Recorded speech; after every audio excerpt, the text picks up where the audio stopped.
How's everybody doing? Yep. Okay, we're gonna play some jazz for you.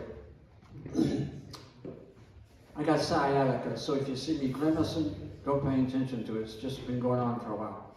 And it's become part of my face. Let's welcome Wade Honey on the piano. Alan Wheeler on the upright bass. And Jonathan Higgins on the drums. We're going to play a blues that I wrote back in 2022. Yeah, September. I was working with 8 saxophone players over at Parkview, Jeffersonville Middle School, and the band director didn't really have time to work with them because she had clarinets and flutes to work with, so I took them at a special 9 o'clock class, and I did it for about 2 months. And I wrote this little blues for them. It's called The Great 8. Oh, we got that first. Right on. Oh, no. 1, 2, 3, 4. And so what you gonna play? James, that one up here. Okay, so ready? Are we ready? 1, 2, 3.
do it. End it, shoot. 1, 2, 3.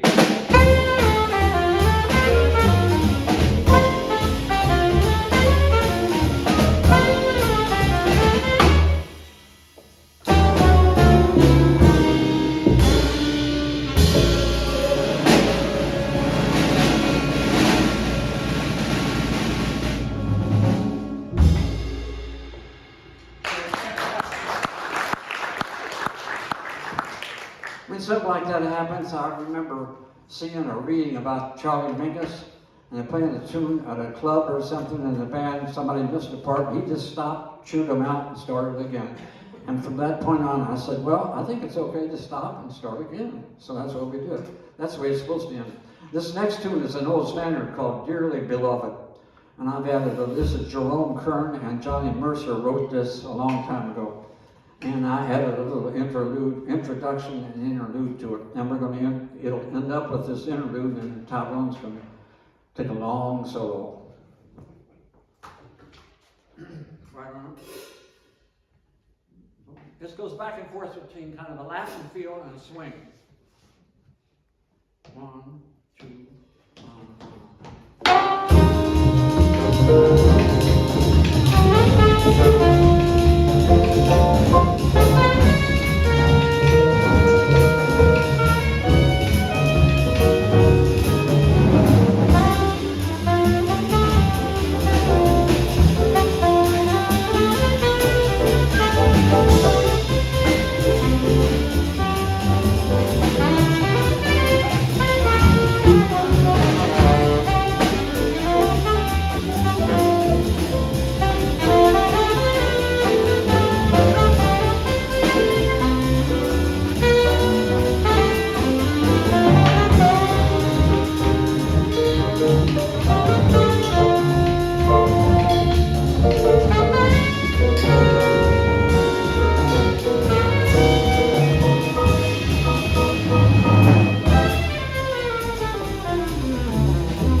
Let's play, how many of you ever played a musical instrument? Anybody? Oh, that's good. 3 or 4 of you. We've got some books up here. If you don't have my jazz handbook, get it. We used to print 50,000 of those red books at a time. 50,000. I can't believe it. I can remember them stacked up in my shed. Anyhow, we just printed 10,000. And we use about 10,000 a year, I guess. We give them away. It's the best thing out there that's free. So we're going to play a major scale. So how many of you enjoyed playing major scales, or maybe you still enjoy playing major scales? Anybody? They're a challenge, but they're fun. So we're going to just play C major for a bar, and then D minor with a G in the bass. And it's going to sound like this. Bossa Nova, 2.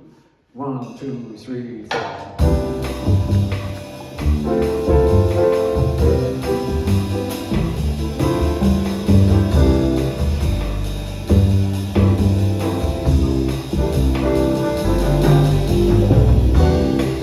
Background. It's basically one scale. Watch what you can do with it.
So that's what to do with one scale. When we're improvising, we're using our imagination and we're using our intuition. And if you haven't practiced it a lot, and if you're not friends with all these different scales, there's 12 majors, 12 minors, 12 dominant sevenths, 3 diminished, 2 whole tones, and Lillian dominants, and this, that, and the other. And then there's a whole chromatic scale, which is kind of like the alphabet.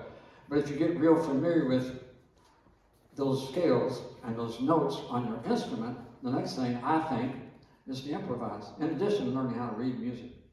I've always said it takes about 10 minutes to learn the notes on the staff. Then you spend the rest of your life playing those notes. So let's play a tune now. That was a major scale. Let's do Sweet and Lovely. Have any of you heard of this song? Sweet and Lovely. Nobody. Oh, one person. Okay, we're going to play it anyway. Here we go. Sweet and Lovely. I think I first heard Stan Getz play this a long time ago. Sweet and Lovely. You start that way?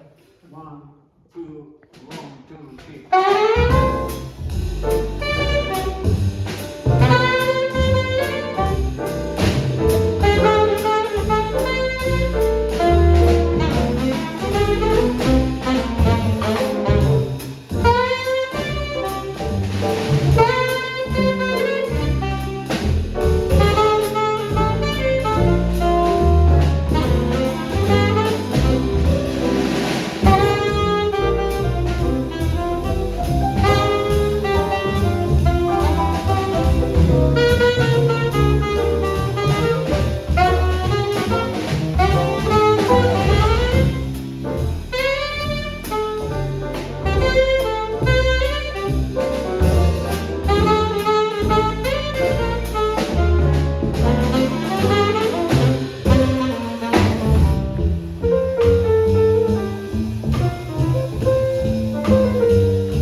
selling jazz since 1967. That's close to 60 years. I started off with an LP and a booklet. It was called A New Approach to Jazz Improvisation. It suggested that people that knew a scale or two, had been playing for 6 weeks, 6 months, a year, or whatever, let's see if they can improvise. So I'd play a background on the piano, walk a little bass line down low, make it sound jazzy, give the kid the scale, write it out for him maybe, and ask him to improvise. And I found out they could improvise, that they can make things up, and some people could make their music sound like phrases like they're speaking.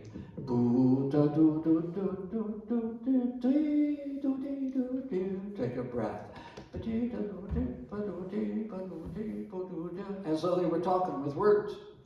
So I started out my first book called A New Approach to Jazz Improvisation using the Dorian minor scale. And a lot of people have been teaching at places like the Berklee School of Music and North Texas State and so forth. I think some of them thought Jamey didn't have the right idea. You're supposed to start off with the blues. The kids are supposed to be listening to records, and they're supposed to have X amount of talent in order to be able to do this. But I saw it differently. I just saw it as people playing a musical instrument, give them the scale, give them a little background, and ask them to improvise. And sure enough, they could be creative. And I've been doing that now for about 60 years. I started when I was 20 years old, and I'm 86, so it's a long time. But along the way, way back there, jazz was not thought of something that was legitimate. Here's a letter from Mr. Carrington, and this is way back there in the 60s, I think. He says, "Dear Mr. Aebersold," this is up in New York, "I was very moved by the 2 short stories explained in the Red Book about Charlie Parker. It brought to memory the meeting I had with my first musical director many years ago. That would be a piano teacher. I was very influenced by classical music and still do. I asked my teacher about jazz. His exclamation was as if I had created a mortal sin." He was obviously Catholic. "I felt so belittled the word jazz was removed from my vocabulary. Today, I'm now retired and still of around sound mind minus a wrist injury. I'm trying to catch up with what I possibly could have gained with an added jazz repertoire. Joining this letter of thanks, I submit the theory assignment and the book, which I'm sure I corrected and sent back to him. I sincerely appreciate this training and any other you may offer. Due to a prolonged wrist injury, I'm now trying to dedicate more time to arranging. I currently have book number 1 of the first chart, which is an arranging book. Thanking you sincerely, I remain yours." And here's a fellow that started out playing the piano and he got chastised, and he wiped the word jazz out of his vocabulary. That was a long time ago. Here's another lady. This is similar to a lot of people. This is 1993. I'm 13, gee, that's 32 years ago. She got a 4-page letter. I'm just going to read you a couple of things. She says, "Boy, am I glad I got hold of your catalog. I went to college," I get this, "I went to college on a full piano scholarship, majored in classical music, only to discover I'm basically a non-functional musician and one that's not having much fun. I got 15 students, blah, blah, blah." Way over here. "I resent the classical music establishment that brought me up. I resent their rigidity and narrow-mindedness, and especially their intolerance for creativity. I was always reprimanded and penalized when I was caught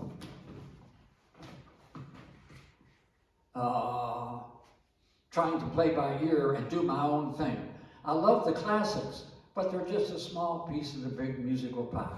Learning notes is so rote and mechanical, such busy work, like filling in spaces on a paint-by-number picture. I'd rather be the one who creates the picture itself. Creativity is where the fun is. Get this, I believe I can learn in spite of my background. I believe you can teach yourself anything if you want it bad enough." I wonder what her teachers would have thought if they had read that. They gave her a full scholarship. And she ends up by saying, "I know several other classical musicians who are in the same boat I am. We're all trying to break the chains to the printed page, but we just don't know quite how to do it." Isn't that something? Now to me, when I got that letter, boy, that was strong. So I copied it, and I've been telling people about it for 32 years now. And that's why jazz is so much fun. You're using your imagination, etc. Here's another boy that came to our jazz camp. We used to have camp here. We had it for 40 years, I think, here in a row. Elmhurst College, 1997. After the camp, this boy from Florida writes and he says, I attended your jazz workshop at Elmhurst this year. I just wanted to thank you for the phenomenal experience. Before I came to the workshop, I began experimenting with drugs. At the workshop, I had time to think and realized it was music I needed, not anything else. I realized that my purpose in life is jazz, and I now know one day I will be great. Music has become my life, and I have become the music. And then he says, thanks, you probably saved my life. Isn't that a great letter? I'd love to know his name. I don't have his name on this piece. Okay, let's play another tune. Give you a little history here. Let's do In a Sentimental Mood by Duke Ellington. Does anybody have the 50 States Quarters collection? Nobody? Anybody have them? Raise your hand. Have you got all 50? Well, let me give you a Duke Ellington one. It's 51st.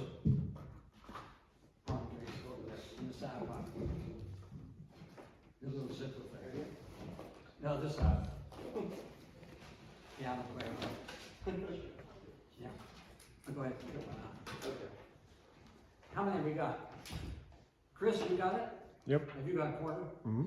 Can I ever give you one? You did. Yeah, I thought I did. Here you go. All right. It's got Duke Ellington on one side of the quarter and George Washington on the other side.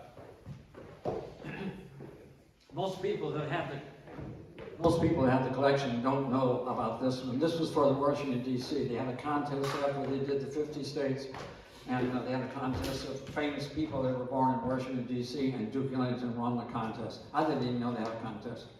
Let's do a tune called In a Sentimental Mood by Duke Ellington.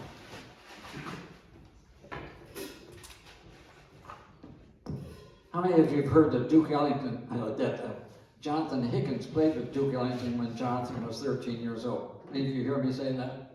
A couple of you? Yeah, Jonathan grew up in Lexington, and one night his dad said, Jonathan, let's come, we're going to go see Duke. He thought he meant Duke Madison, a saxophone player that he had played with many times, and he was wondering why his dad was taking him to hear somebody he knew. But he found out it was Duke Ellington's orchestra. Duke heard he was a drummer, and evidently had him play 3 tunes in the band.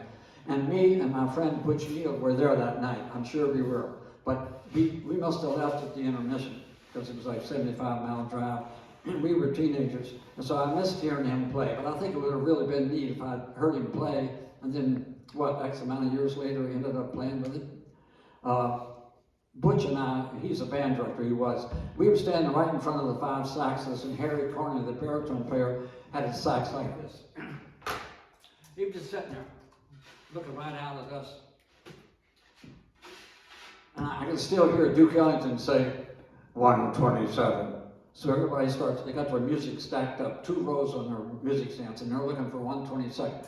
And Harry Corney, the baritone player, and I'm thinking, he's going to get caught with his pants down because he's not going to be ready. So Duke counts off to 2. 1, 1, 2, 1, 2, 3, 4, boom. And Harry Corney starts to play. But he's playing harmony parts. He's not playing the melody to the tune. And I'm thinking, I don't know any songs. I can't play one song from memory. And this guy has memorized the parts to an elaborate arrangement, and he's playing harmony notes that make no sense if you just play them by yourself. I learned a lesson. From that night on, I started memorizing things. Okay, here we go. We're going to play In a Sentimental Mood. Let's do a chorus and a half. Let me get the vibrations going in my lips. There we go. Go on.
had a sentimental roots. Fine lungs, no cigarettes. Oh wow. Okay. Let's play a tune written by Joe Henderson. It's called Ricardo May.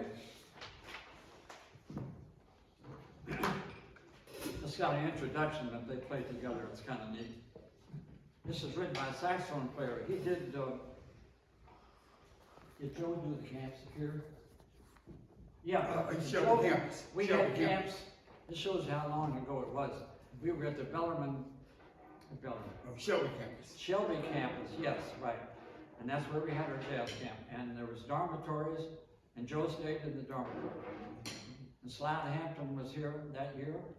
Todd Kuhlman, Steve Urquiaga, Rufus Reed, a whole lot of people. And then we moved over here when they opened up this building. Joe was an unusual guy. The first time I met him, he did a camp with us in Wichita.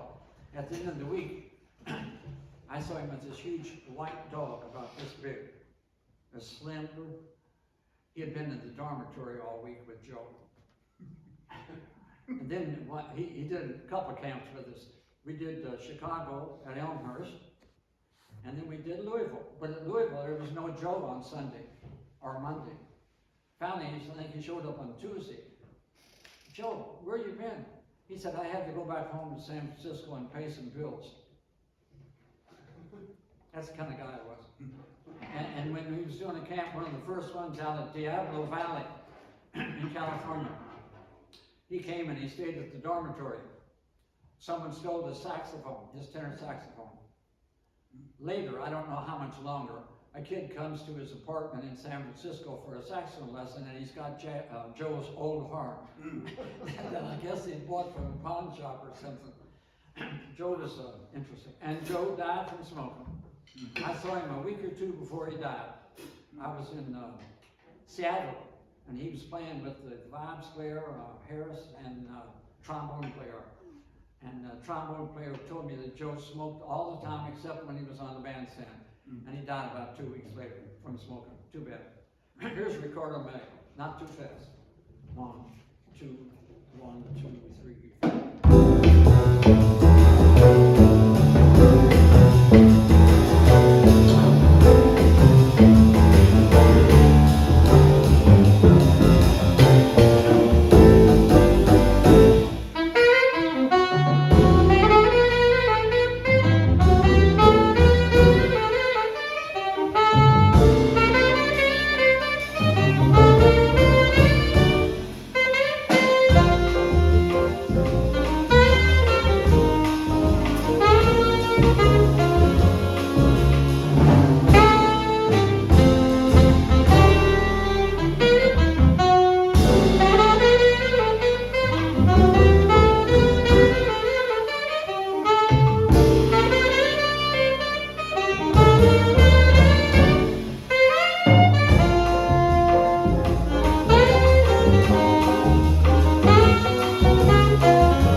Let's play a tune that was written 100 years ago. I want to lick this. I think it's my mouthpiece. It Had to Be You. Have any of you heard of this song? How many of you heard it? Raise your hands up. Oh, good. It's been around a long time. Occasionally we play this when we do a school concert, and it's interesting to see as soon as we start, their feet are tapping. They got the beat. I've been to China, Shanghai 3 times for 7 or 8 days in a row doing workshops and so forth. Nobody's got the beat. Nobody's tapping their foot. Nobody's moving their body. Nobody's doing anything. They're just, I don't know what they're doing, but they don't have the beat. But I think it's interesting, the kids over here, even though they haven't heard this music, as soon as you start playing, they're nodding and moving around and dancing. We played, Tom Rowan played with me and a different drummer and a different piano player. We played over at Fairmont Elementary in New Albany, where I went to school in 1947 or 8. I was born in 39. Anyhow, I was 6 years old. I went to grade 1, 2, and 3 there. And I've got a picture of me in the front row with a little hat on. They had a drum, and I had a little drum. But we played this year about 3 or 4 days before, maybe a week before Christmas. And we played for 4 different lunch periods, a 2-hour period from 11 to 1. This was pajama day. So the kids wore their pajamas. So you got 4 different sections coming in over 2 hours. They were dancing and laughing and singing. It was great. It really was. And I looked over, there was about 4 or 5 boys, and they had a ring, and they were going around like square dancing or something. Everybody was having such a good time. I'd say, let's play Jingle Bells. You want to play Jingle Bells? Yeah! They all sing Jingle Bells. How about Frosty? Yeah, Frosty! Have any of you heard of Rudolph? Oh, yeah! Man, it was great playing for kids. And it was good for digestion, too. I start off young programs like that. I start off by saying, we're delighted to be here. We're going to play some music you probably never heard before, but you're going to enjoy it. Do you like your school? Yeah!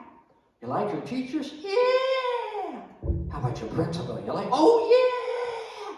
How about the food? Yeah! Well, we're ready to go. And we start playing. Here we go. It Had to Be You. Right on. 1, 2,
It had to be you. Let me tell you a couple of things off the wall. Some years, I've been against smoking my entire life. I spend a lot of time, a lot of money, etc., etc. I carry a bad smoker's lung in my van. I show it to people. I go around the block. If I see somebody smoking, I come back. All I have to say is, you ever try to quit? That's all you say. You ever try to quit? Oh, all the time. I've only had about 4 people in the last 20 years ever say, no, I don't want to quit. No. Okay, so they don't. But anyhow, the others, I give them a book. It's up on the thing. It's called Quit Easy. And it helps people quit. And I show them the lung. And I found now, since I've been carrying this lung, which is probably 8 months, the visual is what will make these people quit smoking. In addition to the book. When they see the lung, they cannot believe it. They look at it. I've had a couple of people, one guy at the farmer's market in New Albany last year, he came out with 2 kids. They walked by, they didn't see it. He saw it. He went back and he said, boy, come here. And he looked at it, and he turned it over, and he looked at it, got down, and I said to whoever was playing piano, I said, look at that guy. He is inspecting that lung. And he doesn't look like a smoker, but who knows? Anyhow, I made a list of jazzers, famous people who I knew smoked. Wynton Kelly, Jimmy Garrison, Sam Jones, Paul Chambers, John Coltrane, Cannonball Adderley, Bill Evans, Charlie Parker, Paul Desmond, Count Basie, Nat King Cole, Gene Ammons, Stanley Turrentine, Sonny Stitt, Wes Montgomery, Louis Armstrong, Duke Ellington, Billy Strayhorn, Harold Land, Joe Henderson, Hank Mobley, Zoot Sims, Grant Green, Bunk Johnson, Art Blakey, Bud Powell, Thelonious Monk, Duke Pearson, Miles Davis, Thad Jones, Elvin Jones, Clifford Jordan, Art Farmer, Dexter Gordon, Bobby Jones from Louisville, and Phineas Newborn. That's 36 people. The average age of death is 56. I've already lived 30 years longer than they lived, and they were my idols. Their deaths, some of them 40 years old, 42. The average age is 56. Some of them is 35, 43. A couple of made it 75, 60, 48, 42. Where's Wes Montgomery? Wes Montgomery had 4 or 5 kids. There he is, died at 43. John Coltrane died at 41. Sam Jones on the Play Along Records, 57. Paul Chambers, the famous bass player, 34. Tobacco has killed so many people. One other thing I want to show you before we play our last tune. Back on the counter, did any of you see this? This is Jimmy Kimmel and his friend Cleto. And he died, what, a month or so ago? Cleto was the band leader. These guys grew up together. Pat LaBarbera, a famous saxophone player that played the Buddy Rich, and Elvin Jones and others. He sent me this picture.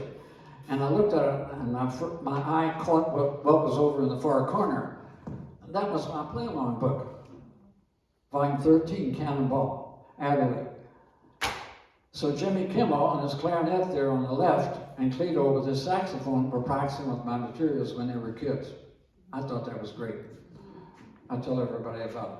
This shirt I wear today, I got it in 2024. David Baker nominated me for a jazz master, NEA, National Endowment for the Arts. They have a jazz section. Every year they nominate 2 or 3 people, and it goes back quite a ways, back into the late 80s, I think, when they started. I went to New York with my family. They flew us up. We stayed at a nice hotel. We played at the Lincoln Center. Wynton Marsalis was the host, and a lady from CNN. And I played one tune with a college group, trio. I got this shirt. I got $25,000. I got a letter from Obama and an NEA cap. I'm very proud of it. And it's not for playing jazz, it's for advocating for jazz, doing school programs and so forth. So I want you to know what this shirt is. I try to wear it all the time. And it's getting cold in here. Okay, let's end up by playing, how about Softly as in the Morning Sunrise? Softly as in the Morning Sunrise. I got it.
very much for coming.